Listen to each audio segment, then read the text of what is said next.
uma honra também. Eu também me sinto um pouco anfitriã por ter feito parte do Instituto a minha vida toda e continuar fazendo. Então, é uma honra contar com o Pedro, que acho que é uma das maiores referências em direitos de crianças e adolescentes do Brasil, pelo menos para mim ele é. E aí, acho que, Pedro, você mesmo pode se apresentar um pouco mais para a gente continuar a conversa. Bom, primeiro, obrigado pelo convite, Tati, Lara, e também Cláudia, que é uma grande parceira e amiga desse campo, né, dos direitos da criança e das organizações do terceiro setor, do CONAN, da Secretaria Nacional dos Direitos da Criança, tanta coisa que a gente já viveu e já pensou, e para mim, receber esse convite do Fazendo História, que é uma organização que eu respeito muito e admiro muito o trabalho que vocês realizam cotidianamente. Acho que tem uma visão de futuro e de presente, na verdade, mas é uma visão que vocês têm com muita sensibilidade, muita profundidade, muita responsabilidade para lidar com um tema que é tão sensível. Para mim, o tema da destituição do poder familiar ou da suspensão da criança sem o cuidado parental ou instituições, né, alternativas de cuidado, ou desse cuidado que a gente chama alternativo, é uma das discussões mais importantes dos direitos da criança e do adolescente. Né? É a discussão histórica mais importante, é a discussão de mais sensível, porque impacta o desenvolvimento de forma mais gravosa e fala daquele estágio mais sensível que uma família e uma criança pode passar, que é a desvinculação, todo esse processo que vocês conhecem bem do cotidiano de uma crise num sistema familiar e que pode ensejar uma destituição, uma suspensão do poder familiar, que gera o que a gente discute hoje de acolhimento, né? Institucional, ou que a gente gostaria de acolhimento familiar.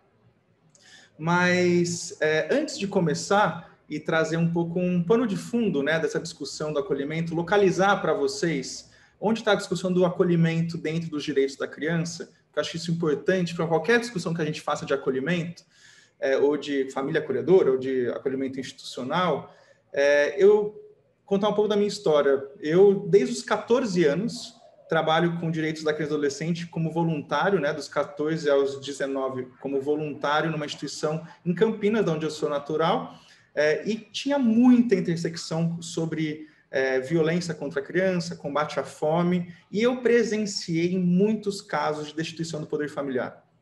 De como o juiz tratava famílias, como existe uma falta de comunicação entre família e o sistema de justiça, o que gerava atrocidades.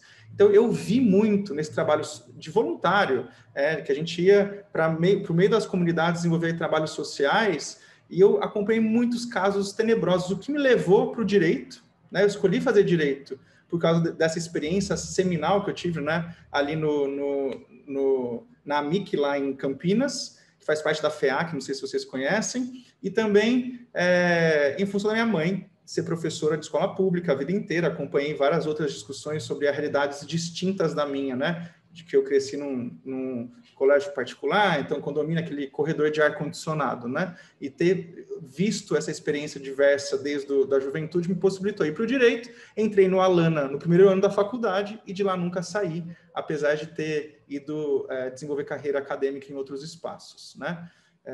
Meu doutorado é sobre direito da criança, com foco em destituição do poder familiar, entender como é que o sistema de justiça lida com isso, e quais são os gargalos, quais são os problemas, os desafios, como é que decidir se uma criança deve ou não ficar com a família. Olha que peso para esses juízes e promotores também, para esses assistentes sociais, psicólogos, que peso é esse de decidir o destino de uma criança? Muito sério, muito grave. Para mim, é a maior intervenção do Estado no ambiente privado, essa destituição. E por isso a gente tem que tratar com a maior gravidade possível, né? É muito sério esse trabalho, é muito sensível. E o judiciário não entendeu ainda a sensibilidade disso e não teve ainda um judiciário acolhedor, o que a gente chama de judiciário sensível e amigável às crianças, seus direitos e às famílias.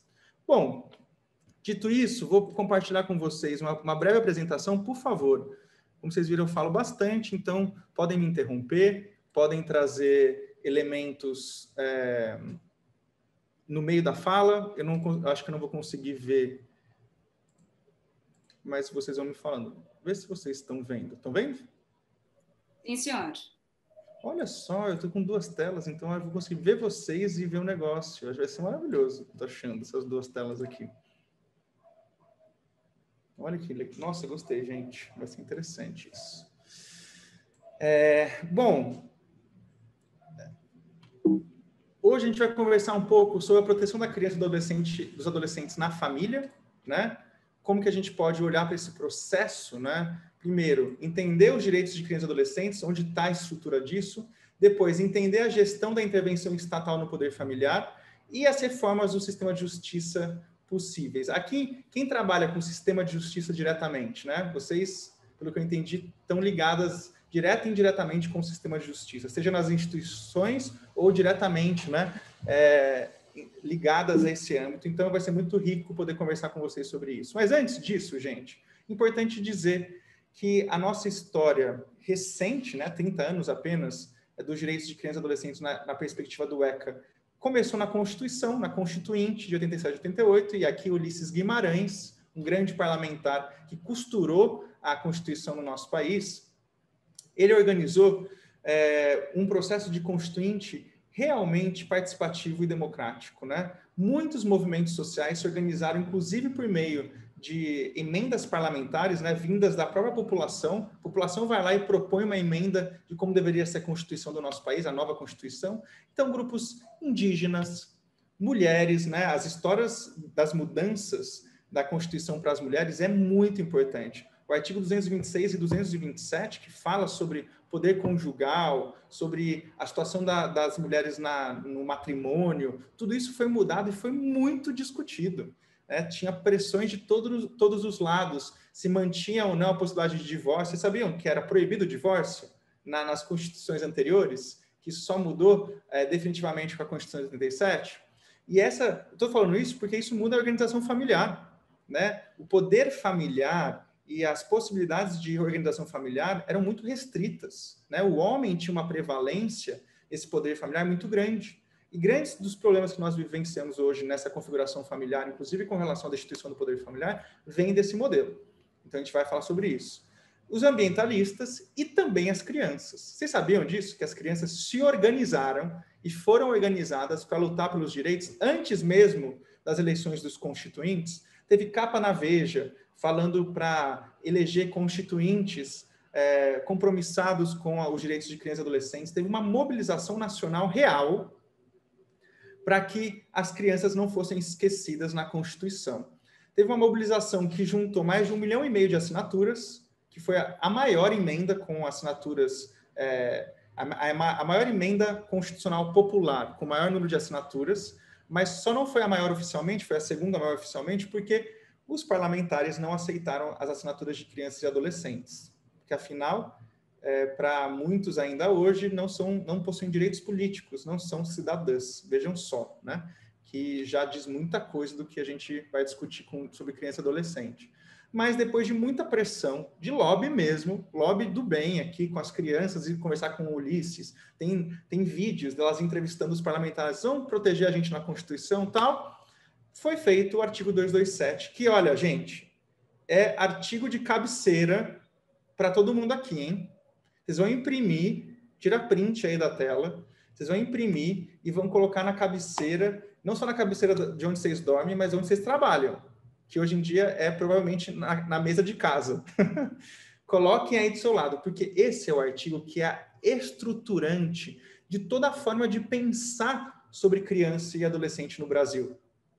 É o artigo, para mim, né? Minha tese de doutorado é sobre esse artigo, é sobre essa palavra aqui no meio, absoluta prioridade. Ela é, na verdade, o artigo mais importante da Constituição Federal. Diz o quê? É dever da família, da sociedade e do Estado. E olha que interessante, não é só a família que tem que cuidar da criança, não é só o Estado, é a sociedade.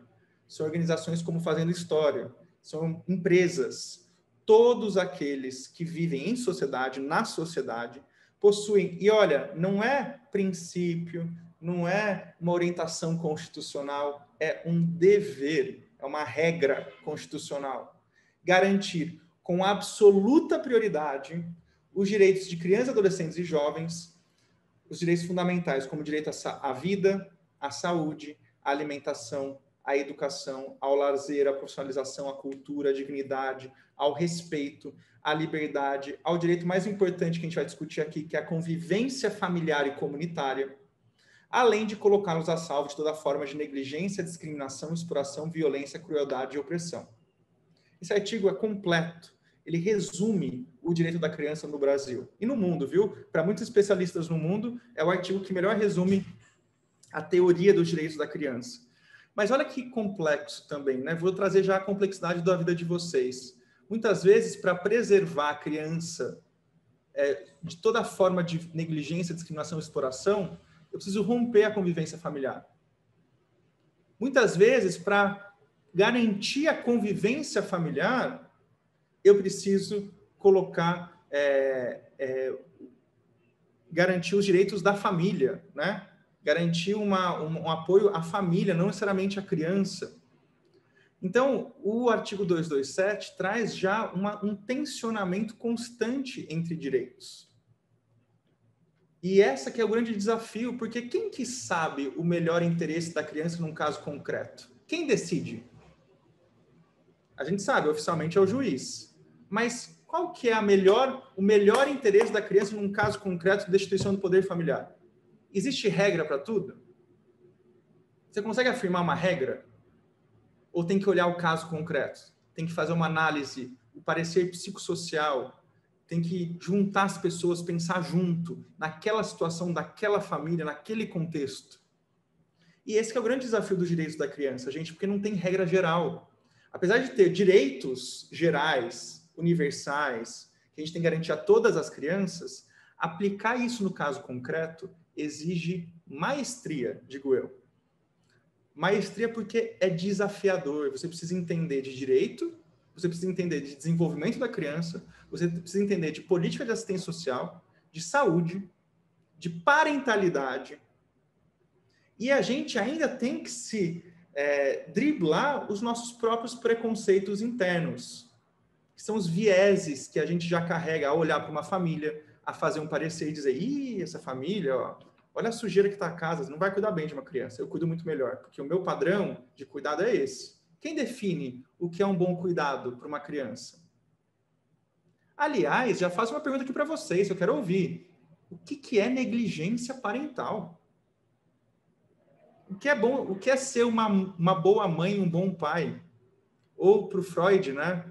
Uma mãe suficientemente boa. É Freud ou o Winnicott? Acho que é o Winnicott, né? Que fala isso. É o Winnicott.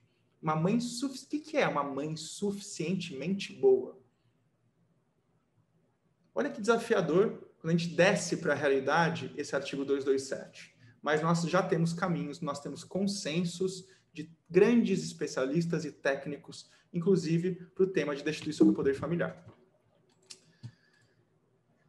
E depois, então, foi promulgado em 88, 89 veio a Convenção sobre os Direitos da Criança, que trouxe uma série de inovações, inclusive a incorporação em vários sistemas mundiais do melhor interesse da criança. O melhor interesse da criança, gente, é um conceito que às vezes falam em superior interesse ou maior interesse. Eu não gosto dessa tradução, eu prefiro melhor, porque aqui a gente está falando de qualidade. A gente está falando aqui, porque o prioridade absoluta já é uma sobreposição de interesses e hierarquia. O que a gente quer falar é melhor, qual que é o melhor interesse naquele caso concreto? Como é que eu defino isso, né? Que é o grande desafio. Em 1990 veio o ECA, que é o Estatuto da Criança e do Adolescente, que detalhou os conceitos do artigo 227, e aqui que eu falo para vocês, que eu falei para vocês, que nós já temos um detalhamento pela legislação e pelas notas técnicas do SUAS, do SUS, como traduzir o melhor interesse para casos concretos, né? E aí a disputa democrática vai se refinando ao longo do tempo, a lei, o ECA foi alterado várias vezes para ir modificando, teve uma alteração importante em 2016 com o Marco Legal da Primeira Infância, que trouxe a discussão, a gente vai ver mais para frente, sobre o que era uma família que faz uso de bebidas, né, de espaços, bebidas alcoólicas, e não sei se vocês sabem dessa discussão, a gente vai falar mais para frente, vou deixar mais para frente. E, basicamente, o que a gente chama de doutrina da proteção integral definiu alguns pontos importantes que é importante vocês conhecerem. Primeiro, crianças são titulares de direitos fundamentais, como todos nós, mas direitos fundamentais específicos. Convivência familiar e comunitária é um direito que a criança tem. Nós devemos ter também, porque somos seres sociais e familiares, né, vivemos em comunidades, mas isso é importante como direito fundamental específico da criança, porque permite que ela possa se desenvolver de forma sadia, né? Conviver com a sua família, conviver com a sua comunidade é algo importantíssimo para o desenvolvimento da criança. Não é à toa que uma crítica importante, histórica, foi feita às instituições de acolhimento, por muitas vezes serem instituições totais, que a gente chama, né? Que muitas vezes internalizam serviços dentro da instituição e tira a oportunidade da criança conviver com serviços na comunidade. Eu sei que facilita o trabalho, mas tem um olhar aqui que esse direito traz, que é como levar, não retirar a criança da comunidade, deixar a criança transitar nos diferentes espaços, escolas, serviços, enfim. E outro ponto fundamental que essa titularidade traz é que a gente quebra essa hegemonia do olhar adultocêntrico. O que significa isso? Que tudo, inclusive as políticas, são pautadas na visão do adulto. O funcionamento das nossas instituições são pautadas no adulto, que facilita para o adulto e não para a criança. O nosso olhar adultocêntrico, ele ignora as experiências, as vivências e as necessidades específicas da infância e da adolescência. E isso a gente precisa superar. Podem ver que, inclusive, na nossa fala, a gente internalizou coisas muito sérias. Quando, por exemplo, vocês querem xingar um outro adulto, espero que vocês não façam isso recorrentemente, mas às vezes dá aquele nervoso, né? O que vocês fazem? Larga de ser criança, para de brincar comigo. Aqui ninguém está aqui para brincar, não. Vocês já ouviram ou já falaram isso? Não ouviram? Olha como na nossa cultura linguística a gente incorporou uma degradação da situação da infância. Porque brincar, ser criança, não deveria ser sinônimo de algo negativo. Aliás, para muitos sociólogos, inclusive o Huizinga, brincar é a constituição do ser humano. Vocês sabiam disso? Quem gostar disso, procure o livro chama Homo Ludens, do Huizinga, que fala que o brincar, quem precisa não é só criança, não, é adulto. Senão a gente não sobrevive. O lúdico, o jogo, a brincadeira, tem que ser parte da nossa vida. E a gente mesmo assim coloca, não, vai trabalhar, para de brincar. A gente vai suprimindo os espaços de expressões tipicamente do universo infantil. Porque o que é bom mesmo é ser adulto. Criança não serve para nada. Criança não faz nada, né? Nem trabalhar, trabalha. Criança precisa ficar numa instituição e pensar na vida. Não pode brincar dentro das instituições. Porque brincar é perda de tempo. Ser criança é um acidente do ser humano, para muita gente. Que, inclusive, nem gosta de conviver com criança. Nem permite a presença de crianças na comunidade. Enfim, olha quantos desdobramentos que um dia a gente pode conversar mais profundamente com relação a isso. A criança no Brasil, em função do seu estado mais vulnerável no desenvolvimento humano, merece uma proteção especial, que é um tratamento diferenciado. A Justiça Juvenil está aí para isso. Proteção integral, então é a integralidade dos direitos, da atuação integrada dos agentes e das políticas de atendimento integrais, né? Nessa integralidade nesses 3 sentidos. E olha que importante, gente, não é só a família. E aqui eu vejo muito, eu lembro da minha mãe, né, trabalhando em escola pública, isso ficou desde pequeno, eu lembro ela comentando como ela era coordenadora, diretora, e ela comentava como era muito fácil a comunidade escolar, professores, apontarem os dedos para as famílias. E falar, o culpado é a mãe, né? A mãe. Na verdade, sempre é a mãe, né? A culpa é sempre da mãe. Numa sociedade machista, a culpa é sempre da mulher, da mãe, que não educou direito, que não consegue fazer as coisas direito, que não cuida do seu filho, que não... E cadê o Estado e a sociedade nessa composição que o artigo 227 traz? No fundo, o que a gente precisa entender é que é um dever nosso não cuidar só dos nossos filhos. Sim, famílias têm um dever primordial de cuidar dos seus filhos. Mas a gente, como sociedade, como Estado, nós temos um dever de cuidar dos nossos filhos, dos filhos dos outros e aqueles considerados, por uma lógica ainda ultrapassada, de filhos de ninguém. Porque todas as crianças são as nossas crianças. a gente tem que olhar não de uma maneira romantizada, no sentido quase que aquela lógica das crianças como anjos, né? Uma lógica renascentista, que também reduz a vivência da infância. Mas a gente tem que pensar a criança como uma responsabilidade compartilhada de todos nós, inclusive quem não convive com criança. Cuidar, e aqui vou para uma lógica, gente, tanta coisa, né, que eu vou me perdendo o tempo. Me avisem se estiver acabando o tempo, tá? Porque eu facilmente vou abrindo abinhas aqui. Mas as estratégias de cuidado que a gente desenvolveu como espécie, elas estão na gênese da nossa superação, da construção de estratégias mais eficientes de sobrevivência. Cuidado deveria ser igual a sobrevivência.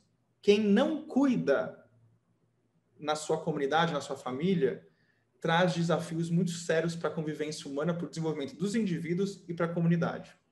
E podem ver como a gente subvaloriza ações de cuidado no nosso cotidiano. As mães não são reconhecidas pelo cuidado que exercem durante licença maternidade, ou durante também em exercício de trabalho. Mães não são vistas como um trabalho. Ser mãe não é vista como um trabalho que a gente chama de economia do cuidado. Além disso, professores, cuidadores, instituições também não são valorizados, sendo que a coisa mais importante que o ser humano pode fazer, que é cuidar, a gente não valoriza isso. A gente só conseguiu desenvolver como a gente desenvolveu civilizatoriamente em função do que a gente poderia chamar de uma ética do cuidado. E uma política, né, de cuidado e de afeto. Daí a gente vai discutir uma outra coisa sobre o afeto daqui a pouco, que é o seguinte. Então, resumidamente, as crianças possuem o direito de serem colocadas em primeiro lugar por todos nós, todas as crianças. É um dever nosso colocar em todas as instâncias decisórias da família, da sociedade, do Estado, a criança em primeiro lugar. Isso não significa que a criança vai ser um reizinho, né, que a gente chama de infantocracia. Não é que ela vai ditar tudo, não. Não é que é falta de limites, não. É que os interesses dela possam ser vistos de uma forma primordial, porque afinal são mais vulneráveis. Afinal, estão num processo de desenvolvimento contínuo, de educação contínua, e é nesse momento que a gente tem que aproveitar para trazer o que tem de melhor da humanidade, né? Todos nós merecemos como adultos também, tá? Nós temos direitos, mas numa lógica de escassez, né, de energia, de recurso, a nossa decisão como comunidade, como Brasil, como projeto de país, é colocar as crianças em primeiro lugar. É considerar as crianças em primeiro lugar nas nossas preocupações e tomadas de decisão. E como se traduz isso? O ECA trouxe. Primazia de receber proteção e socorro em quaisquer circunstâncias, inclusive durante uma pandemia, em que bares são abertos e não escolas, e eu respeito todas as discussões e a importância da segurança dos professores, mas a gente tem que discutir como é que é garantir o direito da criança durante uma pandemia. Precedência de atendimento nos serviços públicos ou de relevância pública, que a criança tem que vir em primeiro na elaboração dos serviços, na formulação e execução, como diz o C, e também na destinação privilegiada de recursos públicos nas áreas relacionadas à proteção da infância e juventude. Além disso, a própria legislação trouxe prioridades dentro da prioridade. Por exemplo, crianças com deficiência, e tenho certeza que vocês devem enfrentar esse desafio de quando nós temos crianças com deficiência em uma situação de suspensão da instituição do poder familiar, como que a gente garante essa prioridade dentro da prioridade. Em situação de risco e vulnerabilidade, quase todas as crianças nessa situação das organizações que trabalham com cuidado alternativo estão nessa situação de risco e vulnerabilidade, e por isso esse tema deveria ser também prioritário. E primeira infância, que é um tema emergente, super importante. Não vou focar, eu vou pular essa parte hoje, que é um tema que eu me interesso muito, é um tema super importante, porque é durante a primeira infância que nós temos oportunidades de intervenção muito positivas para o desenvolvimento, né? A gente tem o que eles chamam de plasticidade cerebral. A Cláudia também conhece essa discussão. Tem quanto tempo, Cláudia, aproveitando? Já tem alguns aninhos também, essas perguntas não se fazem assim em público, Pedro, mas eu vou... Desculpa, eu tenho quanto tempo para falar? Ah, bom, achei que era quanto tempo que eu me dedico à primeira infância também. Eu falei, não, isso já é demais para começar. Assim. Não, eu só queria dizer, Pedro, que a minha fala é justamente sobre a primeira infância. Logo a partir da sua, a gente vai aprofundar hoje na primeira infância. Então, eu vou pular toda essa parte da primeira infância, e só para comentar, tá? Não é só a primeira infância que tem um período importante de desenvolvimento, adolescente também. Então, quem aqui trabalha com adolescentes, saibam que é um momento muito sensível do desenvolvimento humano, dos 13 aos 25 anos, é um período de grande oportunidade, e com grandes desafios, obviamente, mas com grande oportunidade para reforçar hábitos positivos e trazer muita resiliência, que é uma prática que se constrói com o adolescente, né? É uma atividade que se constrói, a gente não nasce resiliente, apesar de nós sermos muito resilientes como espécie, são estratégias que a gente aprende ao longo da vida, então saibam disso também. E eu quero... Oi? Só respondendo a sua pergunta, acho que mais cerca de 5 minutinhos, entre 3 e 5 minutinhos, já foram 25. Perfeito. Estamos aqui finalizando, já vou finalizar para alguns questionamentos sobre o processo de tomada de decisão, que a gente pode depois conversar até. E, resumidamente, gente, o que o direito resumiu é isso. Primeiro, a infância é um estágio peculiar e fundamental do desenvolvimento progressivo das capacidades humanas. Logo, merece uma proteção e uma promoção diferente, especial, que olhe para isso de uma forma prioritária, que a gente realmente destine orçamento público, destine políticas públicas em primeiro lugar. No momento de crise econômica, por exemplo, que a gente tem vivido, é aquela coisa meio doméstica, né? Se a gente está num momento mais apertado, quem que a gente pensa em primeiro lugar? A resposta que nós já demos como sociedade, como moralidade compartilhada numa Constituição, são crianças e adolescentes. O marco da primeira infância detalhou isso e, para mim, trouxe uma das coisas mais importantes, que é a consolidação dessa ideia, que é difícil e que mexe muito com a gente, que para cuidar das crianças, eu preciso cuidar de quem cuida delas, das famílias e dos cuidadores. Esse modelo que a gente chama do Bronfenbrenner, né? Que é um modelo ecossistêmico de cuidado e que permite a gente avançar o olhar não só para o indivíduo criança, mas para o seu contexto familiar, para os relacionamentos que ela desenvolve dentro e fora de uma instituição ou dentro da família. Se a gente não entender como sociedade que para cuidar da criança eu preciso cuidar também da família, muitas das nossas intervenções que a gente pensa serão em vão. A gente vai só enxugar gelo. Se nas nossas instituições, inclusive de acolhimento e de trabalho que vocês desenvolvem, nós não tivermos uma área que olhe para as famílias, desse contato com as famílias, desse diálogo constante, de fortalecimento, obviamente, junto à rede do SUAS e do SUS, muito das nossas atividades com as crianças serão em vão, porque é interdependente. Uma criança não está sozinha no mundo. Ela faz parte de uma comunidade, ela faz parte de um contexto. E olhar para isso é fundamental. E o ECA, na alteração do Marco Legal da Primeira Infância, fez essas várias alterações que a gente pode conversar depois, especialmente no olhar para a parentalidade positiva. E fez uma coisa maravilhosa que eu tive a honra de participar no Supremo, que é a alteração do Código de Processo Penal sobre mulheres grávidas e mães até 12 anos de idade, né, de filhos até 12 anos de idade, em prisão preventiva, e a gente conseguiu colocar no marco a importância de se tornar isso em prisão domiciliar, para que a criança possa ser preservada, porque no Brasil a gente tinha, naquela época, cerca de 2.000 crianças presas junto com as mães não julgadas, hein? Presas provisoriamente. E a gente conseguiu depois uma grande decisão no STF, e aqui eu amo mostrar esse tweet. Quando eu fiz a sustentação oral no STF, o STF publicou por um tweet essa minha fala, que era precisamos cuidar dos filhos dos outros, dos filhos de ninguém, não só dos nossos filhos. E alguém vem e fala, quem pariu Mateus que o embale, não podem nos responsabilizar por resultados das ações dos outros. Ou essa que eu gosto também. Opa, desculpe, mas eu não tenho responsabilidade legal alguma pelos filhos dos outros. Vamos seguir a Constituição e as leis, só para variar? Ele não conhece o artigo 227, gente.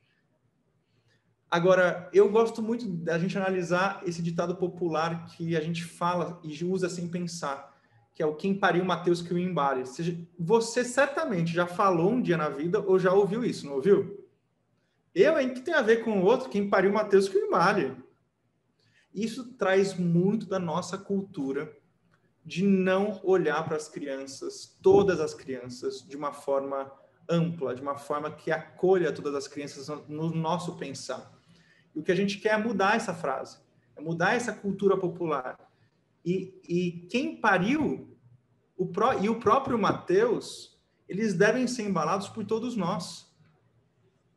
O Mateus que foi parido e quem pariu, que foi a mãe, e esse ecossistema familiar, a gente tem que pensar neles e embalá-los. E aqui eu abro um parênteses, que eu até conversei com a Cláudia, nem falo isso muito, mas já que a gente está aqui, muitas vezes a gente tem que adotar não só a criança que precisa de adoção, em casos extremos da instituição do poder familiar, né, quando a adoção é uma das vias possíveis, né, a gente muitas vezes tem que adotar famílias e dar suporte para famílias inteiras, encontrar um vínculo que se estenda para além da criança e que talvez no futuro a gente possa não só romper vínculos para a criança, porque é isso que acontece hoje em dia, o vínculo jurídico se extingue, mas ampliar, trazer mais pessoas para esse vínculo, não numa lógica de subtração, mas uma lógica de ampliação, de apadrinhamento, de cuidado, de responsabilização com cada criança que não tem um cuidado. Porque uma criança precisa ser cuidado. Quem vai cuidar se negocia. E se discute a forma de cuidado. É isso que a gente precisa fazer. Traduzir toda essa legislação para práticas eficientes de cuidado. Para práticas reais de cuidado. Que promovam o desenvolvimento da criança. Que permitam que a gente possa entender que afeto é uma necessidade para o desenvolvimento, que ninguém sobrevive no mundo sem afeto e sem relações responsivas de afetividade, mas também é um direito em todos os espaços e vínculos da criança. E termino trazendo aqui uma discussão importante que a gente pode conversar depois, mas é uma pergunta que essa pergunta eu não canso de fazer, que foi a pergunta do meu doutorado, no último capítulo do doutorado, que eu quero que cada um olhe com verdade e com a gravidade que essa resposta pode ter. O que é negligência? E como que a gente olha para as negligências parentais? Para os julgamentos que nós fazemos para os pais e para as crianças sobre o que é ser bom pai e o que é ser uma boa mãe? Porque é isso que, no final, o sistema de justiça faz. Ele busca formas de decidir encaminhamentos sobre isso. Essa família é uma boa família? E olha que perigo essa pergunta. Olha que desafiador essa pergunta. Olha que desafio para psicólogos e assistentes sociais, ao realizarem pareceres multidisciplinares, responder isso nesses laudos, nesses pareceres. E, por fim, trago uma pergunta também. Se o nosso sistema de justiça, que trata desses temas, se as nossas instituições que olham para a criança são instituições sensíveis, acessíveis e amigáveis a crianças e adolescentes. Inclusive, no direito que essas crianças têm de conhecer a própria história, que é o que vocês debatem muito, né, no Fazendo História, mas também conhecer os processos dessa história. Conhecer os desafios, né, a integralidade desse processo, obviamente, adaptado à linguagem da criança, de forma acessível e de forma sensível. É que a criança possa ter direito a essas raízes sem perder essas asas, né? Sem perder outras oportunidades. A gente preservar as raízes que nos conformam, tanto da comunidade em que a gente foi recebido, da família biológica que a gente foi recebido, que faz parte da nossa história, isso é inegável, sendo a experiência positiva ou negativa, mas e que isso se desdobre ou se não comprometa o desenvolvimento das nossas asas e das asas de crianças e adolescentes que têm o direito de conviver em ambientes, inclusive familiares, acolhedores e que permitam que seus direitos possam ser respeitados. E nessa tensão, né, entre cuidado, o que é o melhor cuidado, como deve ser feito, é que a gente tem que navegar. e enfrentar isso, enfrentar essas perguntas difíceis, encontrar respostas possíveis em casos concretos, reais, cheios de materialidade e informações para que a gente possa juntos tomar essa decisão. É muito pesado um só juiz, uma só juíza, tomar essa decisão sozinho. Então, a ideia é que a gente possa cada vez mais coletivizar essa decisão, encontrar caminhos mais coletivos de tomada de decisão, dessa que, para mim, é uma decisão mais significante na vida de uma criança e de uma família.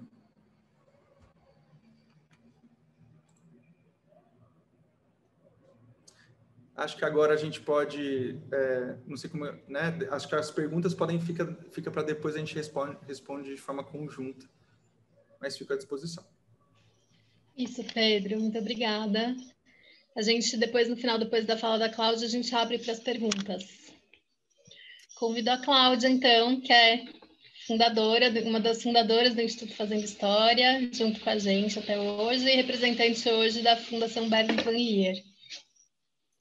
Obrigada, Tati. Obrigada, Pedro. Acho que um super começo, né, gente? A gente começar com um panorama geral e compreendendo um pouco como é que a gente vai localizando os nossos temas no tema mais ampliado foi muito interessante. Eu já ouvi o Pedro fazer essa apresentação similar, é claro que não é sempre diferente, mas algumas vezes e todas as vezes eu aprendo, me emociono e reflito. Né? Então, acho que quando ele fala desse enfrentamento das questões mais difíceis, as que estão menos à mesa, e o tema do doutorado dele é uma delas, né? Tem algumas questões mesmo sobre essa destituição do poder parental, adoções abertas, enfim, são questões que a gente muitas vezes nem consegue enfrentar, porque a gente está tão ainda protegido e tentando se organizar no nosso sistema. Mas eu tive a oportunidade, só para começar assim, a conversa, né, contando para vocês, na semana passada teve um encontro com o Dr. Eduardo Rezende de Mello e ele trouxe algumas reflexões, foi o IBDCRIA, alguns de vocês devem conhecer. Depois a gente pode até passar a referência, Lara, porque foi assim um encontro em que ele enfrentou questões tão diferentes, de uma forma tão aberta, olhando e de forma tão competente, séria, sensível, a partir do judiciário. Eu falei, puxa, a gente ainda tem muito quilômetro para andar, mas tem muita gente para puxar essa corda também, né? Então, eu queria dizer para todos aqui que é uma honra estar com todos vocês, né, todos nós aqui, de alguma maneira, cuidadores, né, cada um no seu papel, no seu lugar, mas, assim, de fato, agradecer a oportunidade de estar nesse diálogo com pessoas que escolheram dedicar, né, a gente tinha uma professora, né, Tati, Lara, que dizia que trabalhar nesse campo como educador, seja como psicólogo, como assistente social, como equipe técnica, como gestor ou como educador, é uma decisão política. Não é uma decisão por um trabalho, não é uma decisão assim, vou pegar um emprego. Ela é bem maior do que uma decisão por um emprego. Ninguém está aqui exatamente só pelo salário do final do mês. Todo mundo que veio para essa sala fez escolhas políticas que estão pautadas nessa conversa que o Pedro colocou, né? Que é esse desejo de cuidar, esse desejo de olhar para a criança como prioridade e esse desejo de fazer disso a nossa vida, né? Porque é isso, cada um que está aqui faz disso a sua vida. Então, assim, de verdade, eu me sinto muito honrada de estar nessa sala com todos vocês e compor esse grupo. Acho que somos todos nós também, de certa forma, privilegiados por essa escolha, por termos feito essas escolhas e vivermos. A gente vive todas as dores dela, né? O salário baixo, ninguém ganha bem, trabalha pra caramba. Eu sempre digo que coordenador de abrigo, eu falo, gente, é um papel inacreditável, né? Coordenar um serviço de acolhimento é muito complexo, muito difícil. Né? Mas que escolha linda também, que escolha maravilhosa, que incrível que é essa escolha. Bem, eu sou Cláudia Vidigal, como elas falaram, eu sou uma das fundadoras do Instituto Fazendo História, comecei a minha trajetória com crianças e adolescentes em serviços de acolhimento como voluntária também, como Pedro, lá em pouquinho antes do ano 2000, desde então tive diferentes papéis na minha vida, na sociedade civil, no governo, hoje estou à frente de uma fundação, que é uma fundação holandesa, que se chama Fundação Bernard van Lier, e que é uma fundação que investe e apoia programas de primeira infância, com foco na parentalidade positiva, com foco em construção de estratégias para fortalecer as competências parentais, fortalecer as comunidades como espaços que podem apoiar essa parentalidade, as cidades como esses espaços. E eu estou muito feliz de hoje estar nesse momento da minha trajetória, nesse lugar que eu considero um lugar preventivo. Eu considero que eu trabalho ainda no mesmo campo, idêntico, mas talvez numa ótica ainda mais preventiva. Quanto antes a gente puder atuar, melhor. Eu acho que o tema do nosso encontro hoje também eu poder contar um pouco falar um pouco de primeira infância, para algumas coisas que já são muito conhecidas, para outros um pouco mais novas e recentes, por isso eu não vou me alongar muito em nenhum dos argumentos, mas eu quero trazer um pouquinho de tudo isso, a gente chegar no acolhimento e primeira infância, e aí, de fato, começar... Eu até convido a todos, Tati e Lara, se pudessem ajudar, quem quiser ir fazendo as suas perguntas no chat, depois a Lara e a Tati, para eu também não me dispersar, e o Pedro, agora tem mais tempinho ali para olhar, mas a gente poder saber quais são os interesses de vocês, as perguntas de vocês, e a gente focar, de fato, nisso. Então, eu vou tentar fazer a minha apresentação em 15 minutos, 20 minutos no máximo, para a gente deixar mais tempo para a roda de conversa, tá bom? Se eu puder aqui, então, compartilhar minha tela.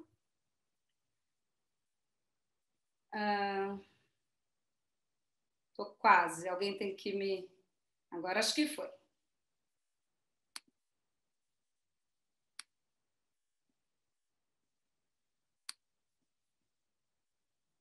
Um minutinho. Eu conseguir acessar aqui.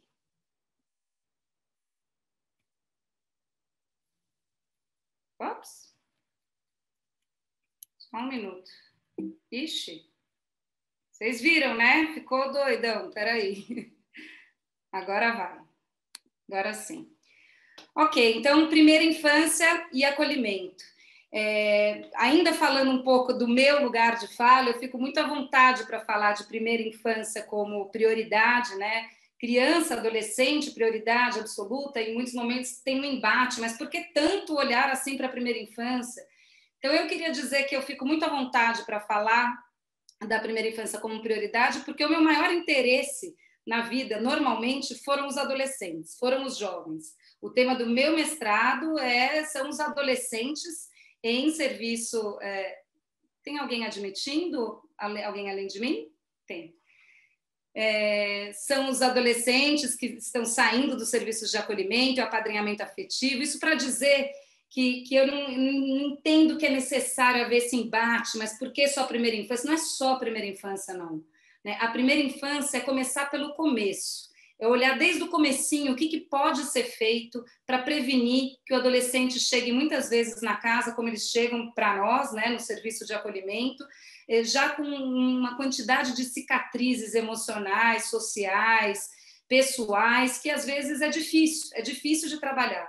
O Pedro trouxe, e bem trouxe, né? Acho que Harvard tem feito diversos estudos da plasticidade do cérebro, e uma das descobertas mais recentes é que há 2 momentos privilegiados para que as pessoas se transformem muito. O primeiro e maior deles é a primeira infância, né? E é por isso que a gente vai falar bastante dela aqui. E o segundo é a adolescência. É um outro momento, é uma janela de oportunidade, onde parece que há uma limpa no cérebro, né? A criança, o adolescente, ele joga fora muitas das coisas que ele não está usando e ele fortalece outras. Eu vou falar um pouco disso. Então, na nossa agenda, já falei um pouquinho de mim, vou falar da primeira infância e por que prioridade, um pouco do acolhimento no Brasil, cenário atual e olhar para o futuro. Bem, então esse é o cérebro, e um cérebro humano, a plasticidade dele, e o começo da vida, realmente muita coisa está acontecendo nesse cérebro, né? Está tudo acontecendo, são milhares de sinapses acontecendo todos os dias, começa dentro do útero da mãe, continua no primeiro ano de vida, e, na verdade, muito no primeiro ano de vida. Vejam, nesse gráfico a gente consegue analisar um pouquinho a quantidade de coisas que acontecem no primeiro ano de vida. A linha verde é a linha sensorial, de 0 a 1 ano. Né? Então, o desenvolvimento da visão, da audição, do olfato, tudo isso é a linha verde. A linha da linguagem é a linha azul. É claro que vai variar, a gente está falando de uma média, né? Mas é dos 0 anos até os 2 anos que muitas das coisas acontecem. A quantidade de aquisição de potencial de linguagem, de aprendizado nesse campo. E a linha das funções cognitivas, executivas, mais estruturadas, é que seguem ao longo da vida também adquirindo novas e novas competências. Mas então, quando a gente pensa no argumento científico, por que cuidar tanto do começo da vida? Por que essa fissura na primeira infância? Todo mundo falando de primeira infância, é porque os primeiros 1000 dias de vida são quando o cérebro mais se desenvolve. É nesse começo da vida que a gente cria as condições para tudo mais, para tudo que vem em seguida. E aí, a gente tem outros argumentos que eu acho importantes. Primeiro que, assim, se a gente investe no começo da vida, a gente evita o surgimento de grandes desigualdades, como o número de palavras faladas. Então, quantas palavras uma criança fala ao chegar na escola, com 4 anos, ela varia muito, dependendo do que aconteceu no ambiente dela, familiar, em casa, ou no caso de um serviço de acolhimento, dentro do serviço de acolhimento, quão estimulada ela foi através da escuta, de contar histórias, de músicas, de fala, de conversas. E o professor doutor Charles Nelson, que muitos de vocês já devem ter escutado, fez uma pesquisa na Romênia, eu vou falar um pouquinho dela mais, também demonstrou, com muita clareza, que não é quando uma criança fica abrigada, mas quando ela fica num espaço de acolhimento. A pesquisa dele foi sobre um espaço de acolhimento, uma instituição de acolhimento daquelas antigonas, com muitas crianças, com um cuidado não responsivo, aquela coisa de deixar ficar um pouco isoladinha com a bolachinha de maisena ali na mão. Realmente havia um atraso em todas as funções, um atraso razoável, assim, ele equipara o atraso de um atraso de 4 meses, a diferença do que acontece com uma criança que está numa família e que está num ambiente de acolhimento não responsivo. E é importante dizer não responsivo, porque há abrigos que estão fazendo todos os seus esforços e cada vez mais conseguindo oferecer um cuidado de maior qualidade também para os pequenininhos, ainda dentro daquela complexidade toda que é um serviço de acolhimento de 0 a 18, com o adolescente quebrando a janela e, ao mesmo tempo, o bebezinho chorando e a criança de 6 anos brincando e a escola, enfim, toda a complexidade que a gente sabe que é um serviço desse. Bom, e acho que é importante dizer também que as crianças mais pobres se beneficiam ainda mais das intervenções. Esse foi um estudo do Unicef. Assim, quanto mais fragilizada e vulnerável está a criança, maior é o benefício que ela pode ter. Ou seja, as crianças que chegam num serviço de acolhimento com históricos de negligência, descuidado, enfim, que de alguma maneira não tiveram os cuidados responsivos como era esperado, elas são as que têm o maior potencial para se beneficiar dos estímulos, dos cuidados responsivos, das interações positivas, do olho no olho, do contar, do falar, do nomear o mundo para elas. É gigantesco o impacto que um educador pode ter na vida de uma criança nos primeiros 3, 4, 6 meses, um primeiro ano de vida. E é claro que isso segue nos primeiros 3 anos de vida com muito impacto e depois até os 6 também. E é claro, durante a vida inteira, mas nós estamos falando dessa idade específica e desse momento específico, porque esse é o debate que a gente está trazendo para a mesa nesse momento. E depois também houve mais um argumento que fez com que essa história da primeira infância crescesse muito para todos nós, que foi o argumento econômico. A gente teve um prêmio Nobel de Economia, que foi o James Heckman, que ganhou esse prêmio, que comprovou que investir nos primeiros anos de vida traz o maior retorno mais alto, mais duradouro e mais eficiente do que em qualquer outro momento do ciclo de vida. Ou seja, se a gente quer mudar uma sociedade para melhor, se a gente quer realmente ver uma sociedade evoluindo, o melhor jeito de transformá-la é investindo no começo da vida. O retorno é o maior, mais duradouro e mais eficiente. Isso quer dizer que a gente não vai, então, investir nos adolescentes? De forma alguma. Quer dizer que a gente vai precisar investir 10 vezes mais nos adolescentes e vai continuar precisando investir essas 10 vezes mais para chegar no mesmo resultado. Mas, poxa, seria mais inteligente se a gente começasse cada vez mais a investir desde o início. E aqui está, então, essas trilhas, para a gente imaginar um pouquinho o cérebro do bebê e o que acontece, e até lembrar de novo com os adolescentes, quando a gente está na dúvida, será que tem jeito, não tem jeito, como é que vai ser? As trilhas que vão se construindo, é como se fosse assim no cérebro também, elas vão ficando mais fáceis, caminhos, que a criança pode percorrer mais naturalmente, mais vezes. E quando são coisas novas, por exemplo, se a criança não está acostumada com cuidado, com uma interação olhos nos olhos, aquilo tudo é estranho para ela, é mais difícil, exige mais esforço, como essa criancinha aí precisa dos esforços para cruzar a grama. E eu vou explicar um pouquinho mais. Aqui está o cérebro, né, de um recém-nascido e a quantidade de sinapses que ele faz aí no comecinho da vida, né? Começo ele praticamente não tem aí sinapses, aí há 1 ano, 9 meses, 2 anos, e você vê que com 2 anos e o cérebro de um adulto, ele é quase igual, ele é muito similar.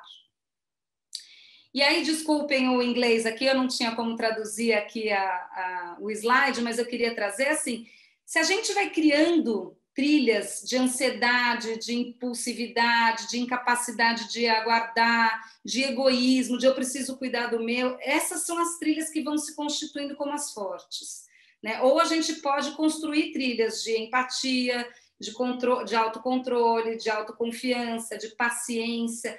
É assim, como é que a gente vai fortalecendo essas trilhas, vou chamar assim de trilhas do bem, né? De qualidades positivas, né, que nos levam a um lugar melhor, a bem-estar, a saúde mental, a saúde corporal.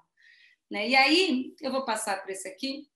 E aí, assim, o que pode impedir? O que faz com que os pais não consigam cuidar dos seus filhos e que eles precisam deixar de cuidar? E é claro, super simplista aqui, né?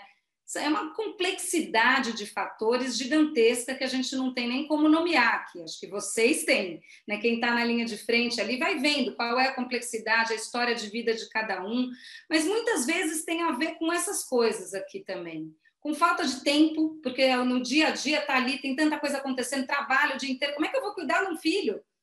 Por que uma criança pequenininha vai parar no abrigo? Muitas vezes tem a ver com isso, sim, né? Ela trabalha o dia inteiro, não sabe nem como encaixar um bebê, aí não cuida, aí deixa no berço, aí o outro vê, aí tá nervosa. Às vezes é falta de conhecimento. Nossa, apareceu um risco na minha tela. Olha só. Enfim, falta de conhecimento e me deu um pouquinho de medo, assim, pareceu meio poltergeist essa situação. Às vezes algumas pessoas estão no celular e apertam o negócio lá para desenhar na tela que aparece para todo mundo. Provavelmente alguém esbarrou nisso no celular. Então tá bom. Mas, enfim, a gente está falando de falta de tempo, de falta de conhecimento, que acha que tudo bem, ele é pequenininho, eu posso deixar ele no berço enquanto eu vou no mercado e fazer isso e fazer aquilo, que não tem problema. Às vezes é falta de conhecimento mesmo. E muitas vezes é falta de recursos. E aí eu não estou falando só de recursos financeiros, mas também, né, falta de recursos financeiros. Não é motivo de acolhimento? Claro que não. Mas se a família vai ficando sem a possibilidade de comprar comida, sem a possibilidade de comprar comida para si mesmos, sem a possibilidade de ter coberta, abrigo, isso vai gerando estresse que gera violência e uma coisa leva a outra. Então, acho que essas faltas, e eu acho que, sobretudo, e eu queria assim, colocar isso com muita força, né, é a falta de serviços. É a falta de serviços que realmente, que pode ser uma creche, pode ser um serviço de assistência social, pode ser um programa Criança Feliz que faz uma visitação domiciliar e ajuda essas mães e pais a se sentirem mais respaldados no cuidado com seus filhos. Essas são questões que podem mudar, né? Se a gente pensar na prevenção, é possível que muitas dessas famílias que acolhem hoje pudessem ser respaldadas por serviços que permitissem com que essa criança não fosse acolhida. É claro que não são todos os casos, em muitos deles isso não seria viável, mas quantos deles será que seria viável? Quantos deles será que, se a gente fizesse durante todo o pré-natal, e aí a gente está falando de prevenção, né? Durante todo o pré-natal, um pré-natal social também. Quais são os recursos que essa menina tem, que essa mulher tem? E menina não é à toa, né? 19%, quase 20% dos bebês que nascem no Brasil hoje são filhos de mães adolescentes. Como é que dá para cuidar sem ter um recurso, sem ter uma rede de cuidado que apoie essa menina e esse menino? Né? Então, de fato, a gente também viu, né, numa pesquisa do Criança Feliz, que cerca de 25% das famílias mais vulneráveis, das mães mais vulneráveis, tem uma questão de saúde mental importante acontecendo. Ou seja, como é que ela vai cuidar? Ela está deprimida, ela está com questões importantes de saúde mental. Então, assim, não dá para... Quando a gente fala da primeira infância e a gente fala da intersetorialidade, não é à toa. é porque para cuidar realmente da primeira infância, né, e pensar para que ela não chegue ao serviço de acolhimento, é preciso olhar para todos esses serviços e o que pode acontecer, o que poderia acontecer preventivamente. E aí acho, bom, mas qual é o papel do serviço de acolhimento nisso? Muitos estão ali com as suas mães adolescentes, sim, outros têm relação com os postos de saúde, estão nas redes locais, nos territórios. Como é que a gente transforma os territórios em territórios preventivos, que se apoiam, em que as informações são trocadas, para que a gente não precise começar a olhar e fazer o estudo psicossocial do retorno ou não para a família, quando a criança já está no serviço de acolhimento. Por que não fazer durante a gravidez? Quais são as potencialidades dessa menina, dessa mãe, desse pai, para pensar quais seriam as estratégias?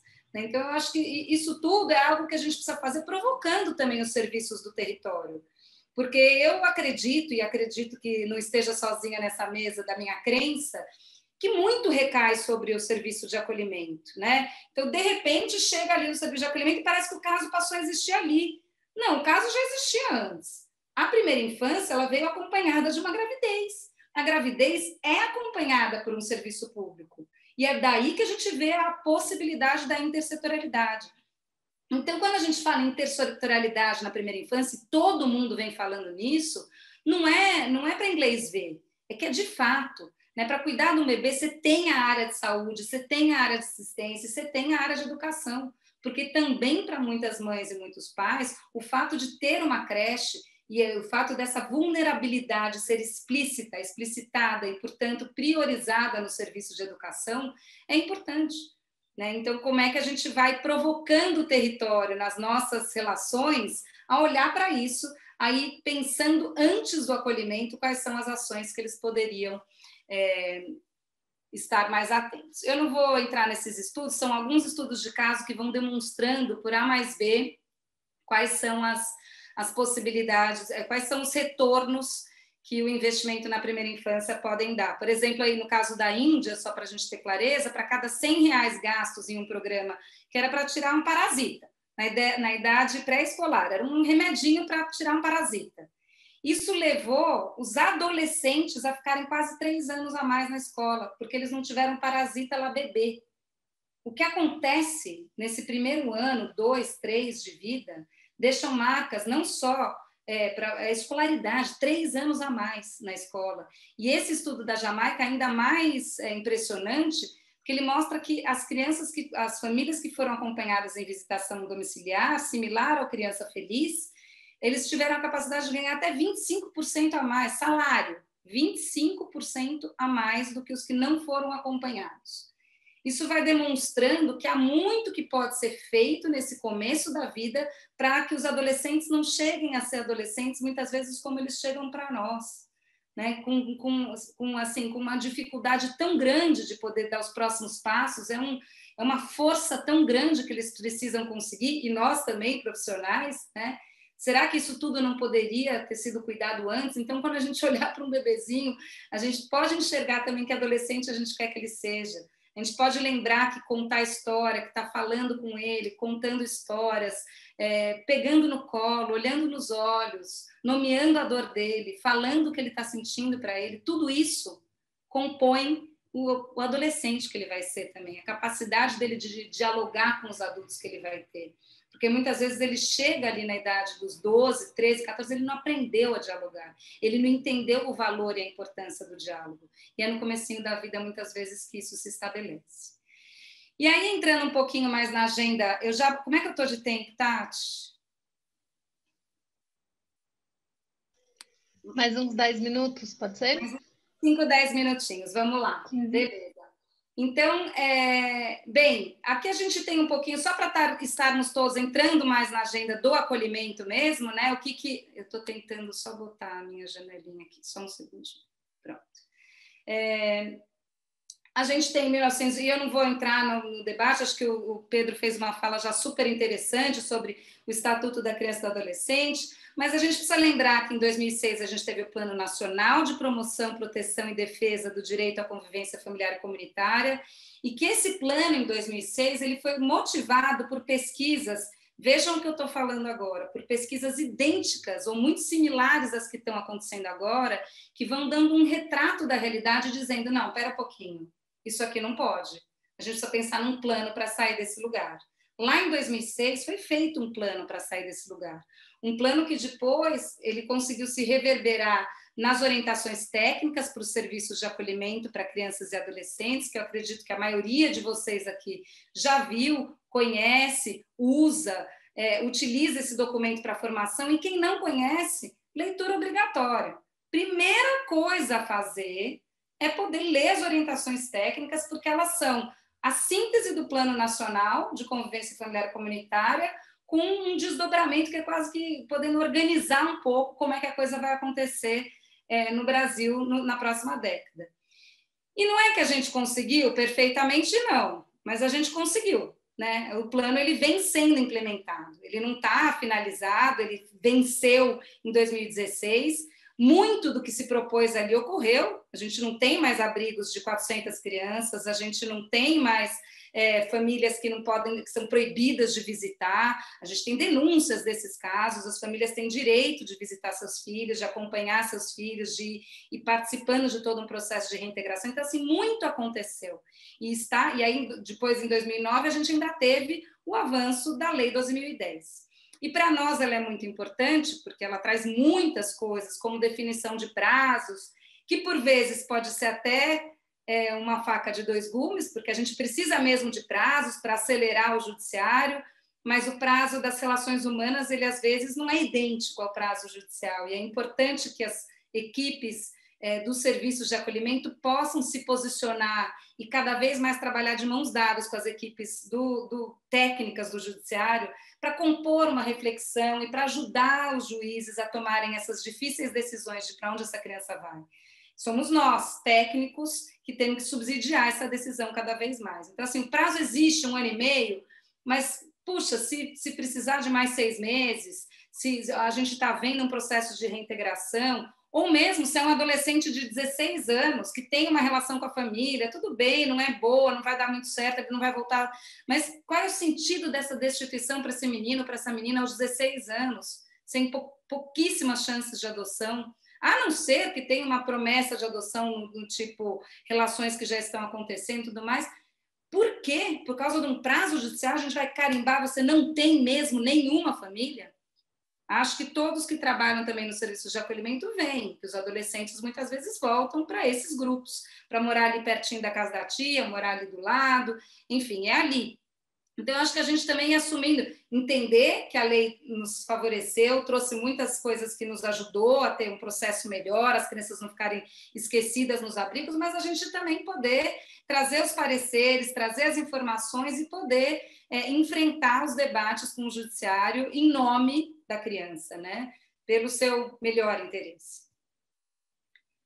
Como é que é mesmo, Pedro? Não é para falar o melhor interesse, também não... Melhor interesse da criança. Não, é para falar um melhor interesse não superior ou maior. Então tá bom. Então, O melhor é qualidade. A gente tem que buscar a qualidade do encaminhamento, não só que esse encaminhamento seja prioritário, mas que ele seja o melhor possível.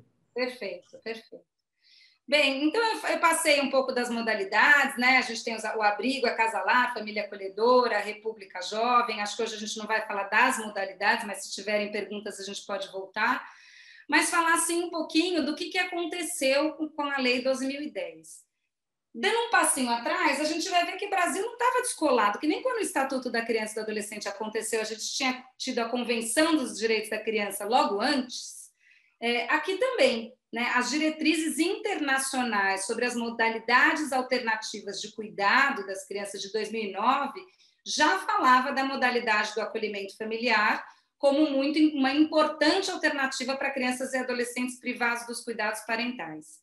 O Estatuto da Criança e do Adolescente, então, ele inclui o acolhimento familiar, né, no artigo 34, lá em 2009, e aí eu vou já passar um pouquinho mais rapidinho, dizendo que a partir de então tinha essa coisa lá da ONU acontecendo, no Brasil também acontecendo, e o Unicef fez toda uma campanha pelo não acolhimento das crianças de até 3 anos. Né? Luta pelo fim da institucionalização de crianças até 3 anos. Então, alguns nos perguntam, mas a família acolhedora é só para bebê? Não. Não, a família acolhedora é uma modalidade prioritária para qualquer criança e adolescente, só que a gente tem muito pouca no Brasil. E se a gente precisa escolher um público para a gente começar, para a gente dar os primeiros passinhos, para a gente avançar, é a primeira infância que a gente escolhe, por conta de todos aqueles argumentos que a gente trouxe ali no começo e alguns outros, né, que eu posso trazer aqui para vocês. Por exemplo, é mais fácil. É muito difícil ter um bebezinho em casa, quem já teve sabe disso, né? Mas é muito mais fácil para a criança, para o bebezinho. Então, para um adolescente, por exemplo, e a gente vê isso nos Estados Unidos, né? Aquela coisa de família acolhedora, fica 6 meses numa casa, vai para outra, vai para outra, vai para outra. Horroroso. É super difícil. A gente sabe que os acolhimentos dos adolescentes, muitas vezes, são acolhimentos prolongados. Não adianta chegar para uma família acolhedora e falar, olha, o prazo judicial é de 1 ano e meio. E depois de 1 ano e meio, a família não quer mais acolher, porque o compromisso é esse, né, do tempo judicial, e aí então encaminha. Então, assim, tem maiores complexidades. Esse é um tema que a gente pode e deve debater mais, né, e pensar, e entender que tem adolescentes que se beneficiam muito disso. Então, também não defendemos o acolhimento familiar para todos e acima de todos e como muito melhor do que o acolhimento institucional em todos os casos. Não. A gente só entende que ter no Brasil hoje somente 363 municípios que têm acolhimento familiar é um número vergonhoso frente aos 5.570 municípios que nós temos. Nós temos aproximadamente 34 mil crianças em situação de acolhimento no Brasil, menos de 1.300 em acolhimento familiar. É muito pouco, é muito pouco. Né? E as crianças pequenininhas, os bebezinhos, que precisam de muita atenção, e de novo, quem já teve um em casa sabe disso, ou quem tem um serviço de acolhimento também sabe disso, são os que mais se beneficiariam desse serviço. Então, essa é a ideia, não é um em detrimento do outro, é só se a gente for começar e a gente quer investir, é por isso que a gente começa pela primeira infância. E aí aqui está a campanha, eu não vou falar muito mais do projeto do Dr. Charles Nelson, que demonstrou os benefícios do acolhimento familiar comparado com o institucional. Isso é o que aconteceu com o cérebro de uma criança de 3 anos de idade, esse pequenininho é em negligência extrema, e esse maior é um cérebro normal, é o tamanho do cérebro. Essa é a diferença do que aconteceu no processo de estimulação.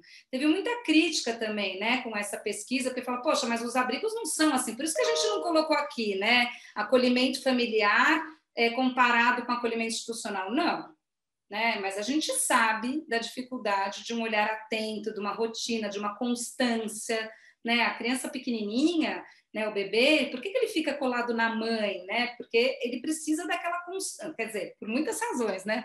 Tem a amamentação, tem toda... Mas essa constância de ter um ser cuidador que está ali com ele o tempo inteiro, 1, 2 com o pai, com o apoio, né? Na instituição, a gente tem aquele rodízio necessário que acontece, que talvez não seja bom para nenhuma das crianças, nem sei se para os profissionais, podemos discutir também, mas, assim, para a criança pequena é muito prejudicial, né? Aqui é os números, só porque eu quis compartilhar com vocês, e desculpe, deu errado aqui, a letra ficou meio feinho. Mas, enfim, em 2010, a gente tinha 144 municípios com famílias acolhedoras, 932 crianças. E aí, em 2016, a gente dobrou. Tinham 1.837 que estavam sob os cuidados de famílias acolhedoras, um pouco o reflexo do Plano Nacional de Convivência Familiar e Comunitária, vamos lá e tudo mais. 522 municípios registraram os seus serviços de família acolhedora junto aos SUAS. E aí, 5 anos depois, a gente vê esse número caindo de novo, cerca de 1.300 crianças e adolescentes, né, em só 363 municípios. Esses números são todos aproximados, né? Não são perfeitinhos, não. Mas eles refletem a dificuldade que se é criar um serviço de família acolhedora. E é. E aí, eu queria ir finalizando, então, e, na verdade, provocando a nossa roda de conversa, pensando em alguns princípios e propostas, né? O que se tem de princípios e propostas para a primeira infância em situação de acolhimento? O primeiro, maior, melhor, mais importante, mais forte, que a gente não pode perder de vista, é a prevenção à separação. O que a gente podia ter feito para essa criança não perder o direito de estar com a sua mãe ou do seu pai? né? Então, vamos inverter um pouco essa lógica do pai perdeu, a mãe perdeu o direito, né? O poder familiar, não. O direito é da criança, de estar com sua mãe, com seu pai, da gente ter feito tudo que tivesse a nosso alcance para ofertar o que essa mãe, o que essa família precisava para poder cuidar dos seus filhos. Às vezes, quando nasceu, já é tarde demais, né? A situação já está estabelecida de uma forma muito descuidada, com muito pouco apoio. A gravidez é período também de se gestar uma rede de apoio, e é possível que isso ocorra. Então, acho importante a gente ter isso em mente e provocar o território nas nossas relações com essa luz. Em seguida, o fortalecimento da família e a busca pela reintegração. Acho que todos nós temos isso com muita clareza, né? E a gente, às vezes, não sabe o limite, até onde vai, até onde não vai, por onde vai. Eu acho que essa é uma super discussão importante, ainda mais considerando a primeira infância, que é assim, realmente, bom, ficar 2 anos, a mãe talvez não dê para esperar tanto tempo, porque essa mãe a gente não sabe nem se vai voltar, é moradora de rua e tudo mais, o tempo é longo, ele vale em triplo para a criança pequena, mas assim, a gente fez essa tentativa, a gente foi buscar, ou a gente soube, em alguns momentos a gente é acalmado pela clareza de que, se não voltar para a mãe, consegue adoção. Consegue adoção, e a gente não é contra a adoção, tudo bem, em muitos momentos vai ocorrer e vai ser muito bom, vai ser importante, é uma alternativa, mas não é a alternativa primeira, e nem a que a gente gostaria de ofertar para a criança, né? Então, acho que o foco é pensar quais são as possibilidades antes de avançar, porque no caso dos adolescentes, a gente sabe que é raro, vai ser difícil, no caso dos bebês, a gente sabe que vai ser fácil, vai ser rápido, tem tanta família querendo, para que eu vou fazer todos esses esforços? A resposta é porque para essa criança era muito importante. É muito importante saber que todos fizeram todos os esforços, que foi tentado, que foi possível. E muito mais, né? Acho que tem uma coisa importante aqui, aí, passando para o terceiro ponto, que é poder contar para essa criança dessas tentativas, contar para a criança, muitas vezes, da tentativa da mãe de cuidar de si. Porque a criança pequenininha, né, o bebê, ele tem muito pouca memória consciente, ele tem muita memória inconsciente. E memória inconsciente permeada por dor é sintoma, vira sintoma se não é palavra. Então, é muito importante que, nesse começo da vida, as coisas possam ser ditas, ser registradas, ser documentadas sem medo. Essas informações vão ser muito preciosas, é um tesouro da cura dessas crianças, das dores que elas vão ter. Porque uma criança que é separada da sua mãe no começo da vida tem essa marca, tem essa dor, que pode ser mais ou menos cuidada, mais ou menos reparada, mais ou menos superada. Terminando, Larinha, tá? Bom, aí a gente fala de busca por minimizar o tempo de institucionalização, então que seja o menor possível, mas também pensando no acolhimento familiar, como eu trouxe para vocês, né? Então, assim, é uma busca objetiva, real. Nós estamos agora, nesse momento, numa coalizão familiar, numa coalizão quase familiar, não, numa coalizão pelo acolhimento familiar, juntando o governo, a Secretaria Nacional de Assistência Social, importante dizer, com técnicos maravilhosos, de carreira, que estão lá por diversos governos, defendendo a bandeira da melhoria dos serviços de acolhimento. Então, a gente pode sim se relacionar com o governo federal atual, sabendo que essas pessoas estão ali, estão conseguindo defender uma agenda técnica de cuidados com as crianças. A gente tem essa relação e pode testemunhar isso, né, para quem não tem. Acho que muitos de vocês também têm essas relações. E aí a qualificação dos serviços, né? Então, como é que a gente dá espaço para os bebês com todos os espaços que os adolescentes precisam e tomam, às vezes? Então, muitas vezes os bebezinhos ficam esquecidos ali nos abrigos mesmo, porque não dá para dar conta de todo mundo. Como é que a gente vai fazer um olhar, discutir caso do bebê, pensar quais são os caminhos, quais são as possibilidades? Eles não falam, eles não conseguem se expressar. A gente vai precisar fazer isso por eles. Definir as demandas, olhar para eles, enxergar o que não está dito, dizer o que não está dito, né? Tudo isso vai fazer parte do nosso papel e que às vezes não acontece naturalmente, porque os bebês não são, às vezes são, né? Gritam e choram e a gente consegue encontrar, puxa, a gente precisa fazer algo aqui. Mas às vezes não.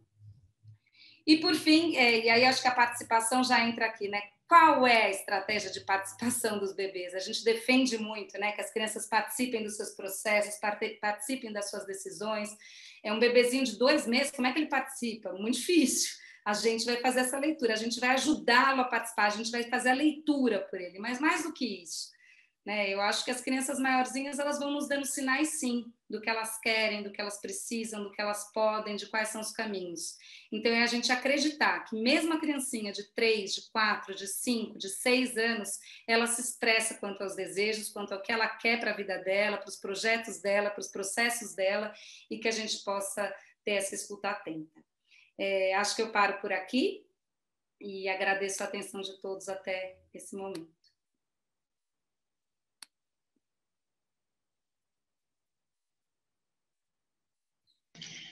Obrigada, Cal. Obrigada, Pedro. Muito boas, duas falas.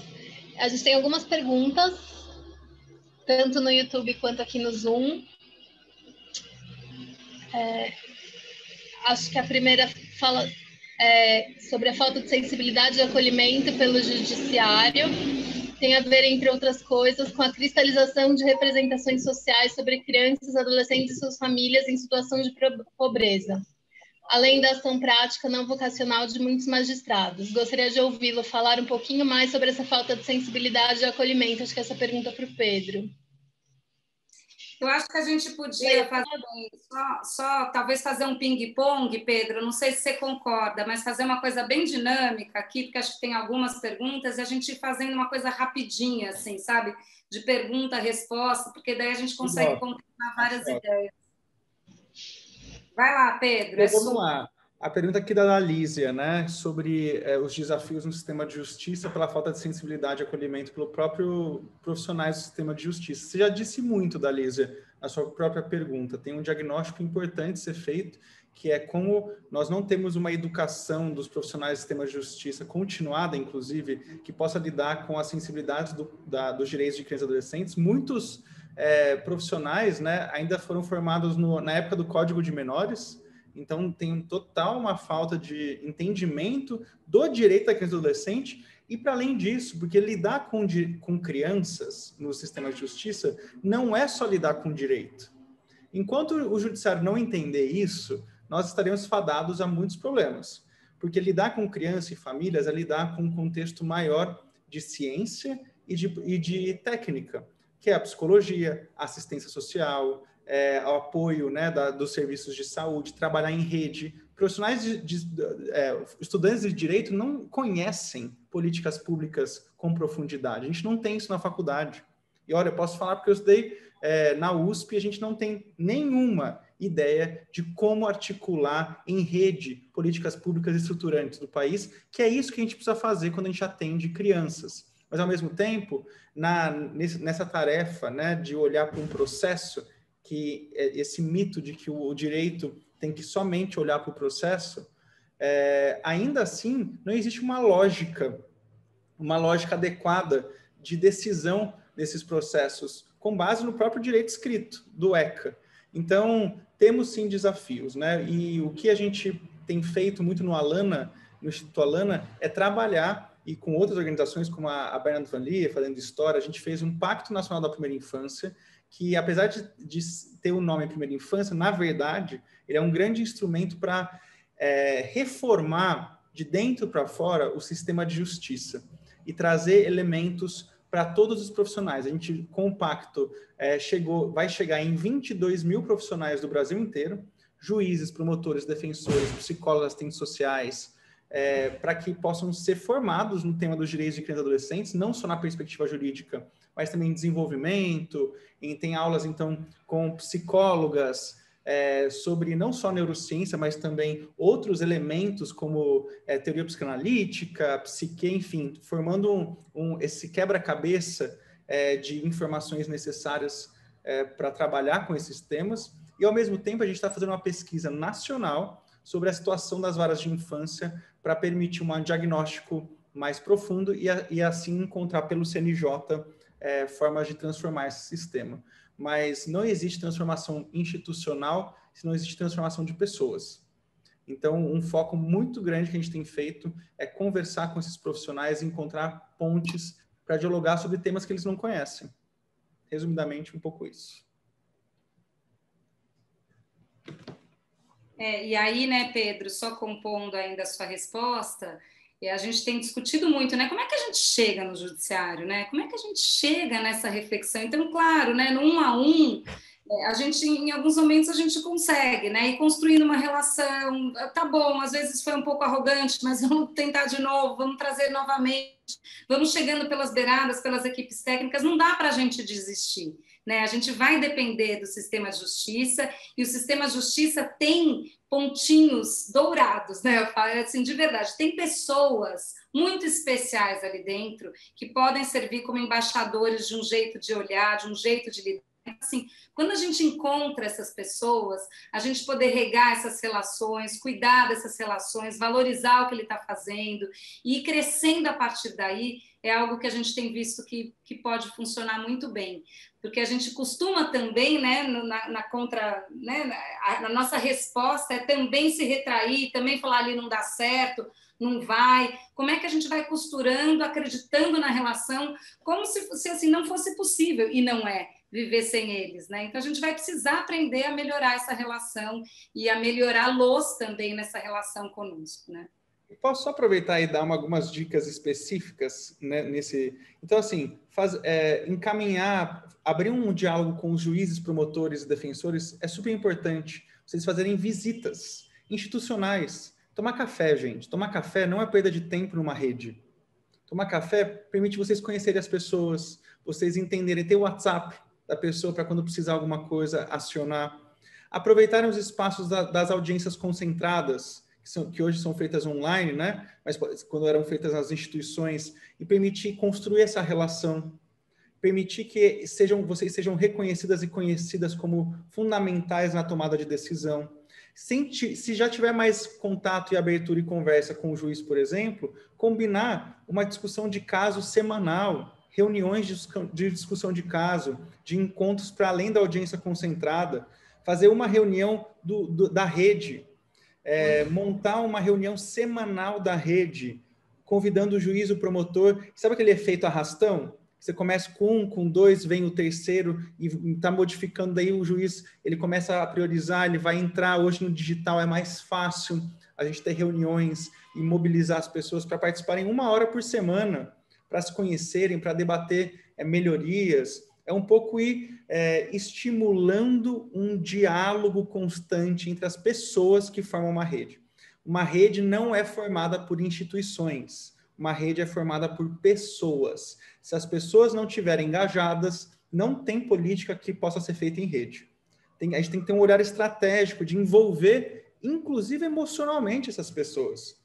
Né? Ganhar pelo coração, não só com a mente, não só com... Né? Trazer para elas outros elementos de encontro. Criar vínculo, gente. Criar vínculo, igual a gente quer fazer com a criança no crescimento dela, entre nós na rede também. Um pequeno aviso aqui, tem um link para a lista de presença, para quem quiser, a Júlia postou ali no chat, e o Alan, ou Alan, não sei como fala o seu nome, está com a mão levantada, queria fazer uma pergunta, né? Boa tarde, pessoal, a todas e a todos aqui presentes.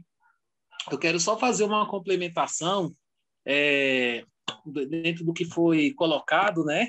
Que esse desafio, como o colega colocou, de que nem sempre as formações, né, do direito tem essa visão, né, de como essa gama do sistema de garantia de direito, esse trabalho na parte social, né? Eu falo também da parte da minha formação enquanto assistente social e atuação na gestão, né, da assistência, que a gente também tem esse enfrentamento no dia a dia.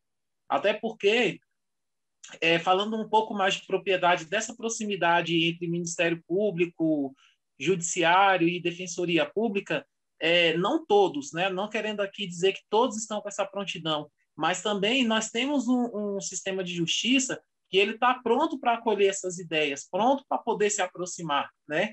Só que o que a gente observa é que, dependendo da perspectiva de gestão que é construída dentro desse sistema de acolhimento, dentro desse olhar de construção desses planos, ele já coloca como de forma pejorativa não haver essa integração, né?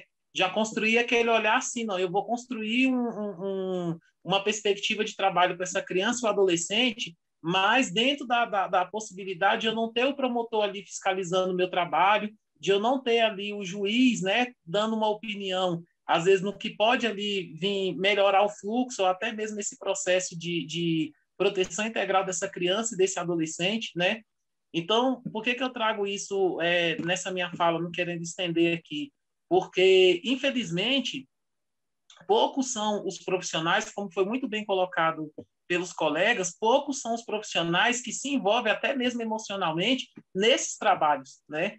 A gente está lidando com vidas, a gente está lidando com sujeito de direitos. Então, assim, quando eu me aproximo do Ministério Público, quando eu me aproximo desse sistema de justiça, ou até eu mesmo, na condição de assistente social, sento com um advogado e falo assim, olha, doutor, amanhã é a audiência dessa criança ou desse adolescente. Como que está a linha de pensamento, né, da atuação desse caso?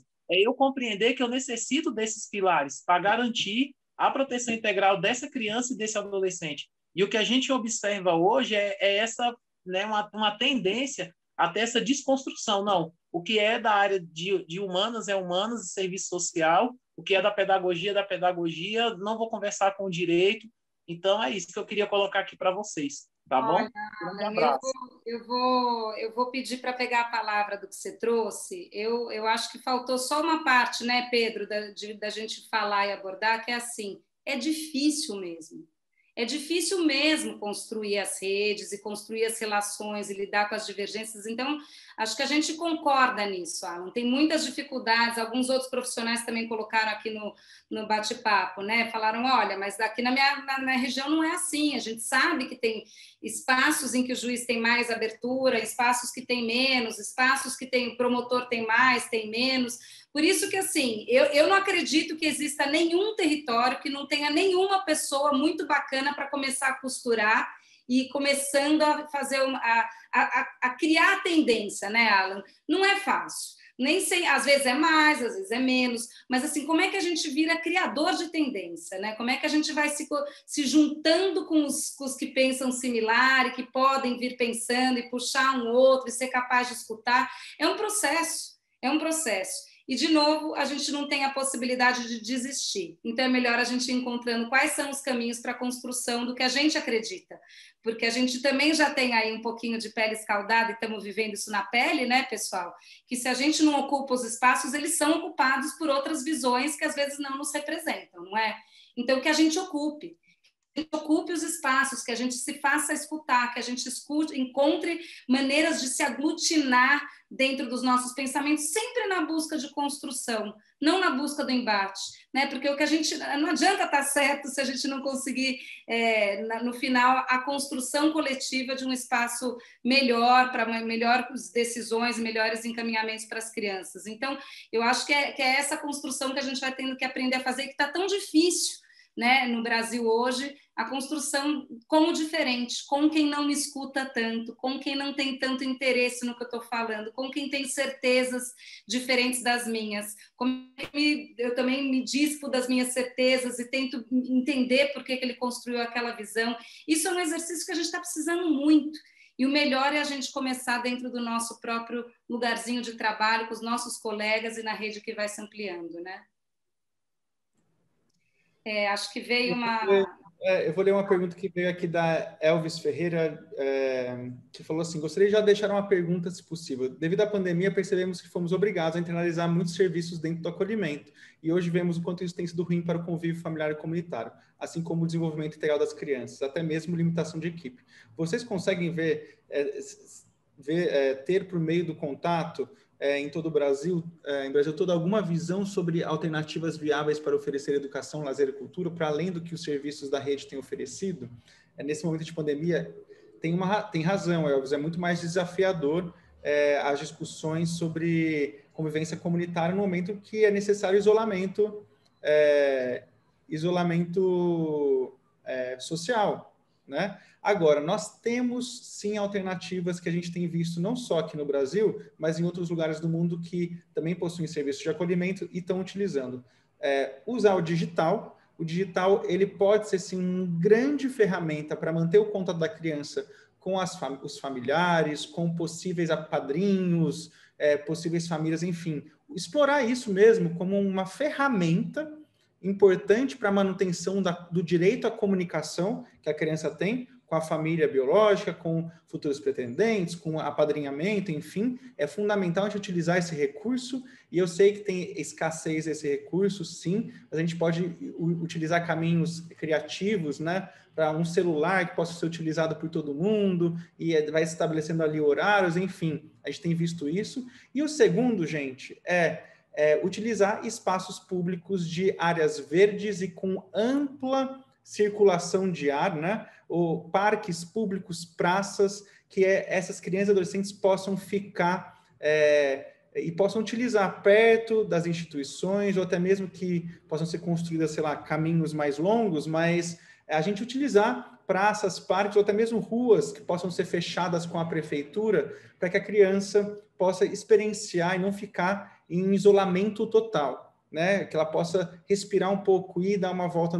obviamente com máscara, com segurança e distanciamento social, mas é importante para o desenvolvimento dela ter contato com a natureza nesse momento e ter, inclusive, né, visão, enfim, outras formas de estímulos. Então, dar aquela saída para ir no mercado, talvez envolver as crianças também em algumas atividades do própria instituição para ir junto. Obviamente não configuraria trabalho infantil. Eu já ouvi muita gente, quando a gente fala disso, é mais de acompanhar os adultos nessa atividade, como se fosse uma casa, né? Como se fosse um espaço de convivência ali comunitário e até mesmo similar a uma família. Então, tecnologia, espaços abertos, vamos utilizar isso para poder garantir o contato da criança com outras pessoas. Só para somar isso, acho que assim, não entender isso como um luxo, vai ser bom para eles. Não, é uma necessidade. É fundamental que eles estejam ao ar livre, é fundamental estar nos espaços públicos e usar o corpo. Criança é movimento, né? Criança precisa correr, pular, brincar, e quando a gente vai tirando elas vão adoecendo de verdade, né? Então, é um momento... Gente, assim, a gente está falando aqui, imagino que vocês pensem, né, quem está ali na linha de frente, 20 vezes mais nisso. E às vezes falando, como é que eu vou fazer para levar todo mundo na praça? É difícil demais. Mais difícil é não levar. Certamente, esse dispêndio de energia, essa possibilidade de brincar, de correr, de gastar energia de uma forma positiva, vai valer a pena. E eu acho que quem colocou ali no chat, né, acho que eu assim, não tenho como dizer de outra forma, acho que é um momento dramático, né, para toda a humanidade é dramático, para as crianças e adolescentes que estão no serviço de acolhimento, muito dramático, porque elas são roubadas da possibilidade de encontrar seus pais, sua família, o tempo delas, que já é um tempo de urgência, ele para, né? Então teve, assim, inclusive a justiça ficou parada por meses sem poder decidir coisas sobre a vida deles. Então é muito dramático. Assim sendo, mais natureza, mais movimento, mais esporte, mais possibilidade de usar os espaços públicos para a instituição ser o mínimo total. Eu acho que a discussão das escolas que está colocada, que tem aí 1000 controvérsias, 1000 pontos, é importante a gente enfrentar, porque ninguém dá conta da educação das crianças sozinho, nunca deu e não vai dar. Tem riscos, tem as dificuldades, a gente está enfrentando esse debate, mas é importante que a gente entenda que as crianças precisam de escola, elas precisam estar em outros espaços que não os institucionais, senão elas morrem em vida, né? Então, é fundamental que a gente participe desse movimento politicamente, porque, mais uma vez, o abrigo acaba sendo afundado no lugar que precisa dar conta de todas as questões. Ele não tem como dar conta de todas as questões sozinho. Então, é importante provocar a rede, provocar esse debate, enfrentar, discutir, contar das dificuldades que está vivendo aqui, para ir pensando quais são os avanços possíveis. Desculpa, Pedro. Dicas práticas, né? Vamos usar, então, tecnologia para garantir esse contato. Vai na praça, se não tem praça perto, fechem a rua da frente do abrigo da instituição. Tem como fazer isso falando com a prefeitura, oficialmente chama ruas de lazer, né, em muitos municípios. Se não tiver essa opção, converse com o vereador, converse com o prefeito, com alguém que possa garantir isso. E assim, fecha a rua 3 horas por dia, que as crianças possam transitar ali com distanciamento social, com todo mundo de máscara, possam brincar um pouco, coloca cones ali para diminuir o tráfego de carros com segurança, né? Ou nos finais de semana, a gente encontrar esses espaços para garantir que a criança possa correr, possa olhar para o céu, não fique entre muros, né? A gente tem que garantir o que a gente chama de desemparedamento da infância, gente. A criança fica muito confinada nas escolas, nas instituições, sempre entre quatro paredes, o que é péssimo para o desenvolvimento dela. A criança precisa de céu, precisa de chão, precisa de verde e precisa de gente, né? Acho que são os elementos que o bom desenvolvimento pede, né? Natureza e gente, ou inclusive natureza humana. Então, só natureza humana e ambiental, porque isso é que traz estímulos e traz responsividade para o desenvolvimento dela.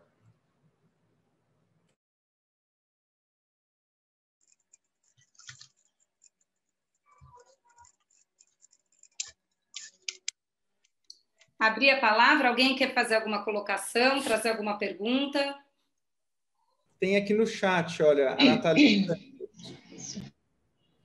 queria que falasse um pouco sobre o desafio de trabalhar com adolescentes com filhos dentro do serviço. Aí, olha, é o que a gente chama de sobreposição de prioridades da prioridade absoluta, né? Porque um adolescente que tem prioridade absoluta com filhos, né? Sem dúvida, é um grande desafio e a gente pensar em formas adequadas de acolher não só a criança, mas também a mãe, também os pais ali dessa criança, que também estão numa situação de vulnerabilidade grande, duplamente, né? Por estar num serviço de acolhimento e, ao mesmo tempo, por estar no período do puerpério, é fundamental que a gente possa encontrar um acolhimento e não um julgamento. Acho que o primeiro ponto é encontrar acolhimento e encontrar formas de manter o vínculo dessa família nascente, porque é isso que está acontecendo ali, né? E aí acho que tem o acolhimento de dois papéis, né? Ela não precisa abrir mão do seu lugar de adolescente que ela tem, que exige cuidados, que precisa de cuidados. Esse é um papel que precisa dos cuidados para com um adolescente. E um outro lugar é esse acolhimento desse papel de mãe que está nascendo também. Esse é um dos momentos, a minha carreira profissional, eu comecei exatamente com esse público, né? Na Menina Mãe, na Fundação Francisca Franco, aqui em São Paulo. E eu vi também como um momento de uma oportunidade muito linda de elaboração da própria história, né? Porque a mãe é o momento que ela tem a chance de olhar como ela quer cuidar e poder reavaliar como ela foi cuidada ou não cuidada e a possibilidade que ela tem de virar essa história, de fazer diferente, de fazer suas escolhas, de olhar para suas escolhas. Normalmente, as histórias se repetem por falta de uma brecha de palavra que possa nomear a história, que possa viver as dores e falar, eu não gostei disso, eu não quero isso, eu preciso daquilo, eu precisei daquilo. Então, ela poder também viver esse momento. Claro, às vezes é meio romântico, né, gente? Porque ela também é adolescente, ela estava preocupada mesmo com a barriga dela, que teve estria, e de repente tem outras 1000 preocupações. Então, não é tão simples assim, mas é uma grande oportunidade, o momento da construção de um novo núcleo familiar em que ela pode se responsabilizar e fazer escolhas. E dentro de um serviço de acolhimento acolhedor, em que ela encontra espaço para viver também essa possibilidade amorosa de cuidar, menos pautada pelo julgamento, menos pautada pelo descuidado e mais pautada pelas oportunidades desse processo, né? É quase que como uma oportunidade dela cuidar da criança que ela foi não cuidada, né? Então, se a gente consegue lapidar essa história dessa forma, é muito lindo. Agora, cada história é uma história, né? E cada história vem permeada com seus desafios únicos, e aí eu acho que cabe a nós a leitura de como é que eu consigo ajudar essa situação. Não tem uma fórmula, mas tem uma capacidade de olhar e de escuta, e aí acho que sempre sem o julgamento e com o desejo de acolher. Desejo legítimo, né? Porque a gente costuma dizer que o inconsciente conversa. Então não adianta a gente fingir que a gente está acolhendo quando a gente não está acolhendo. Por isso que a gente tem essa ideia dos educadores referência, né? Quem é a pessoa que melhor se conecta com ele? Ah, não, mas todos têm que poder falar com ele da mesma forma. Não! Porque não é assim no mundo, né? E às vezes tem essas pontes de educadores de referência que são a pessoa que realmente se importa com aquele menino, que realmente vai para casa falando, cara, como é que eu não consegui ajudar ele a fazer a coisa melhor? De novo, ele chegou aqui fumando maconha, ele sabe que ele vai se ferrar. Enfim, e quem é que se importa aqui mesmo e está sentindo esse é o cara que tem que estar na linha de frente, que a gente tem que, de novo, regar e apoiar e cuidar nesse papel. Então, acho que também tem uma dança aí da equipe, né? De ir pensando quem é bom para o quê, em que momento, e como é que a gente vai apoiando as pessoas a crescerem nas suas competências e nos seus talentos e se fortalecerem nos seus papéis a partir daí, da sua potência mesmo. E para contribuir um pouco sobre adolescente, eu vi que tem outra pergunta aqui sobre adolescente ameaçado de morte, uso abusivo de substâncias, etc. Só uma coisa que a gente tem discutido muito sobre desenvolvimento de adolescente. O adolescente sempre é deixado de lado, já perceberam isso? A gente nunca pensa no adolescente em política pública, em reflexão sobre a vulnerabilidade do que é ser adolescente no Brasil, especialmente quando adolescente negro, pobre, que vive em comunidades periféricas. A gente não para pensar o desafio que é isso, né? Porque a gente olha para o adolescente muitas vezes como um marmanjo formado e que já tem que ganhar vergonha na cara e assumir as suas responsabilidades na vida. E a gente esquece que a gente já foi adolescente um dia e os desafios do que é ser isso. Da perspectiva do desenvolvimento, dos 15, né, dos 13 aos 20 anos, dos 15 aos 25, depende ali das escolas sobre desenvolvimento, eles têm apontado que é o momento dos mais sensíveis para o desenvolvimento do neocórtex cerebral, né? Que é essa parte frontal do córtex que eles chamam de pré-frontal, que é o que nos define como humanos, né? O ser humano tem um cérebro que vem daqui de baixo e vem aqui para frente, e de baixo é o cérebro reptiliano, que eles falam, né? Dos répteis, depois vem dos mamíferos, e por fim, aqui na fronte mesmo, onde fica bem aqui, é o neocórtex pré-frontal, que é onde tem a consciência, onde tem as relações com a autoridade, com seguir regras, modificação de habilidades cognitivas dentro do cérebro.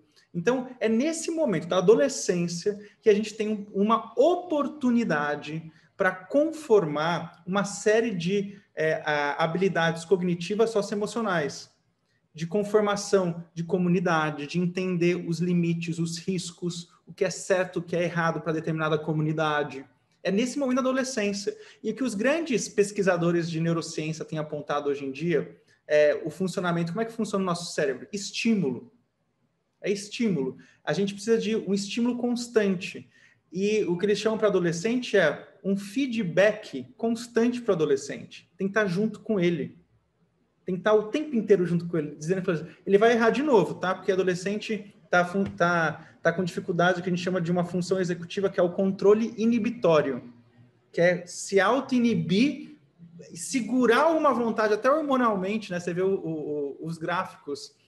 Não é à toa que na adolescência tem um abuso maior de substâncias, de depressão, porque é um embate muito grande entre hormônios, cérebro, constituição do sujeito, comunidade, sociedade, e tudo isso está em ebulição.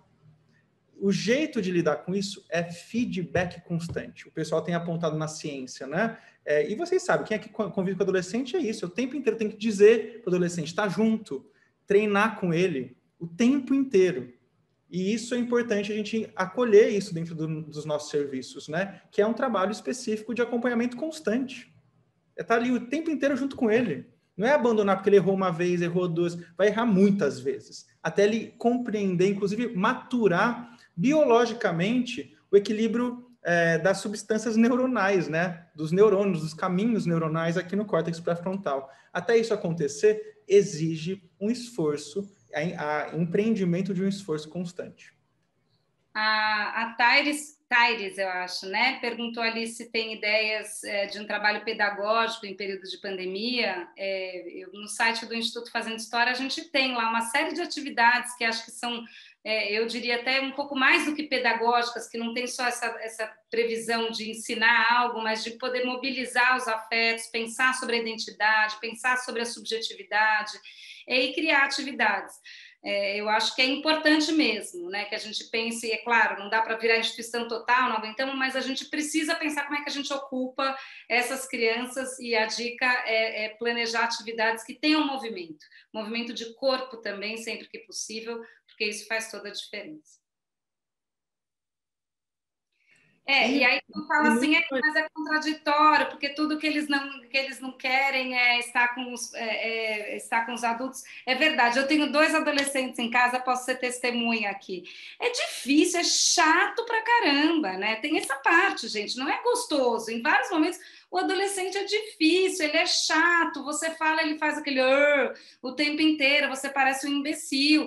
Então, não é fácil, né? Mas eu acho que é um processo constante e vai deixando as marcas, né? Eles vão... Assim, eu tinha uma educadora que eu admirava profundamente, ela era mãe de 5 filhos, e eu falava, mas Berta, como é que você consegue que seus filhos tenham ficado dessa forma, né? Chegava cada um todo super educadinhos, ela virou e falou, ela falava assim, insistência.